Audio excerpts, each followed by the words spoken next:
5 साल में उन्होंने सिर्फ झूठ कहा, झूठ से उनकी शुरुआत हुई, झूठ से उनका अंत हुआ। कि जनता को न तो सफाई मिली, न तो पेयजल मिला, न चलने के लिए सड़क मिला। 14 करोड़ का मंदिर एजाज ढेबर जी के कार्यकाल में बना है। हम देखना चाहते हैं कहाँ पर वो मंदिरें बनी हैं। जो भी भ्रष्टाचार नगर निगम में हुए हैं, हमने उसको उजागर करने का प्रयास किया है। भूपेश बघेल गोल बाजार बेच के महापौर को विकास कराने का सपना दिखाए थे, जिसमें 1 साल वो घूमते रहे। पर ढेबर परिवार के अनुनय विनय पर चाटुकारिता के चलते ये कानून बदला गया, जिस कांग्रेस ने बदला था।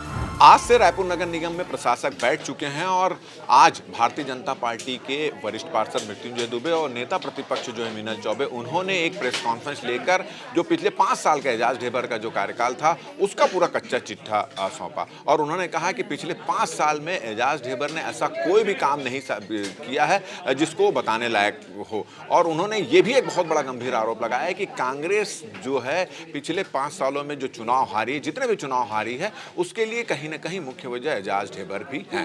तो क्या क्या आरोप लगे हैं और इस पूरे 5 साल के कार्यकाल को भारतीय जनता पार्टी की नगर निगम की जो नेता प्रतिपक्ष हैं वो और वरिष्ठ पार्षद किस तरह से लेते हैं, उस पर बात करने के लिए दोनों जी हमारे बीच उपस्थित हैं। एजाज ढेबर ने अपने आप को सिंघम कहा है, कितना सहमत हैं आप इनके बात? देखिए, महापौर एजाज ढेबर जी हैं, वो सिंघम तो नहीं मगर फिसड्डी साबित हुए हैं। 5 साल में उन्होंने सिर्फ झूठ कहा, झूठ से उनकी शुरुआत हुई, झूठ से उनका अंत हुआ। लगभग 1245 करोड़ रुपए केंद्र की सरकार के द्वारा नगर निगम रायपुर को दिया गया। कहाँ गया वो पैसा?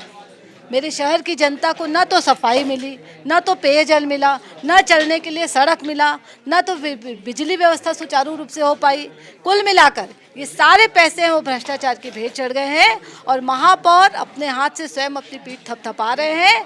सिंघम तो नहीं बल्कि पूरी शहर की जनता ने उनको फिसड्डी महापौर का तमगा दे दिया है, जिसका सबूत ये है कि एजाज ढेबर के महापौर बनने के बाद रायपुर शहर में जितने भी चुनाव संपन्न हुए हैं सभी में भारतीय जनता पार्टी ने जीत हासिल की और महापौर की पार्टी कांग्रेस को हार मिली।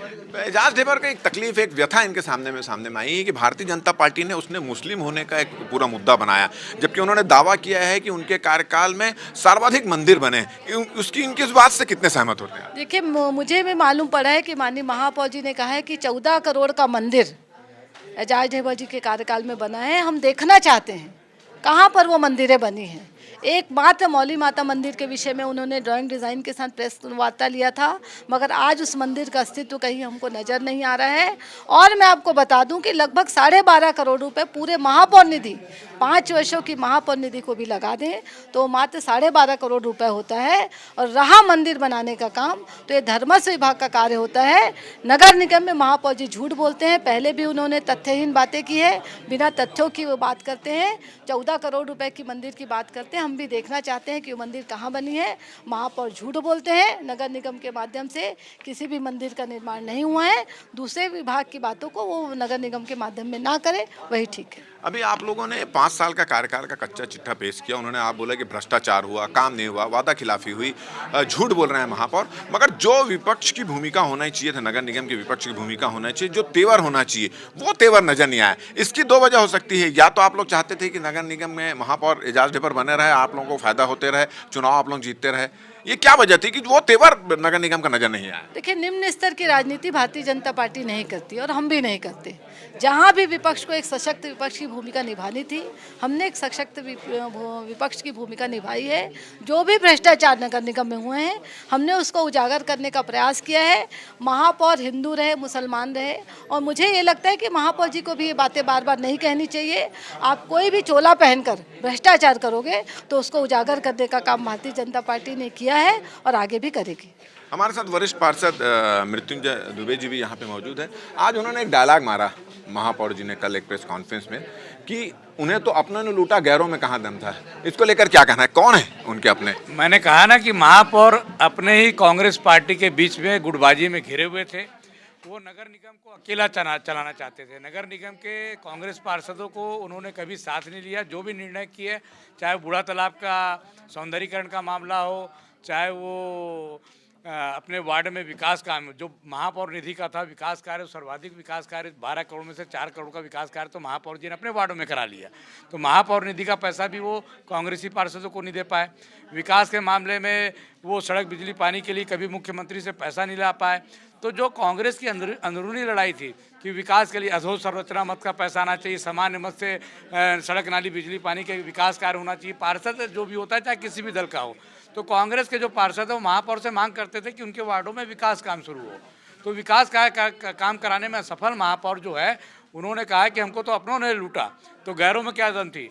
तो जब वो विकास कार्य कराने में सफल हुए तो कांग्रेस के पार्षद उनका विरोध करने लगे और कई बार कांग्रेस के MIC की बैठक में महोदापारा के पार्षद नगर निगम के व्हाइट हाउस गांधी सदन में बाहर बैठ जाते हैं, शर्ट उतार के बैठ जाते हैं।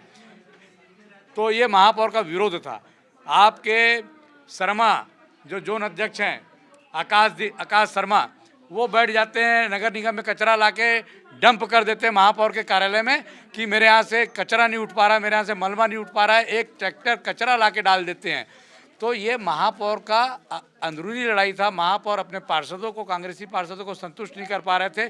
दूसरी ओर भूपेश बघेल गोल बाजार बेच के महापौर को विकास कराने का सपना दिखाए थे, जिसमें एक साल वो घूमते रहे कि गोल बाजार बेच के 1000 करोड़ रुपए आएगा। एक चीज और देखने को मिली, अभी आप लोगों ने चुनौती भी दी है और थोड़ा सा आप लोगों ने ये भी मांग भी की है कि एजाज ढेबर को ही चुनाव लड़ना चाहिए और चुनौती भी दी है कि दम है तो एक बार फिर से महापौर का चुनाव लड़के दिखाए। ये पहली बार हो रहा होगा कि विपक्षी पार्टी चाह रही है कि किसी ऐसे आदमी को टिकट दे दी जाए। नहीं, देखिए, कांग्रेस के मुख्यमंत्री बनने के बाद में जो जनता को अधिकार दिया गया था कि महापौर चुनने के लिए जनता को वोट देने का अधिकार था, उसको मुख्यमंत्री ने वापस लिया और ये केवल ढेबर परिवार के अनुनय विनय पर चाटुकारिता के चलते ये कानून बदला गया, अध्यादेश कांग्रेस ने बदला था। इसी कारण से इस बार समय पर चुनाव नहीं हो पाए, क्योंकि भारतीय जनता पार्टी जनता के अधिकार को वापस दी है कि महापौर यदि कोई चुनेगा तो छत्तीसगढ़ की जनता चुनेगी। अपना शहर का महापौर कैसा होना चाहिए वो जनता चुनेगी।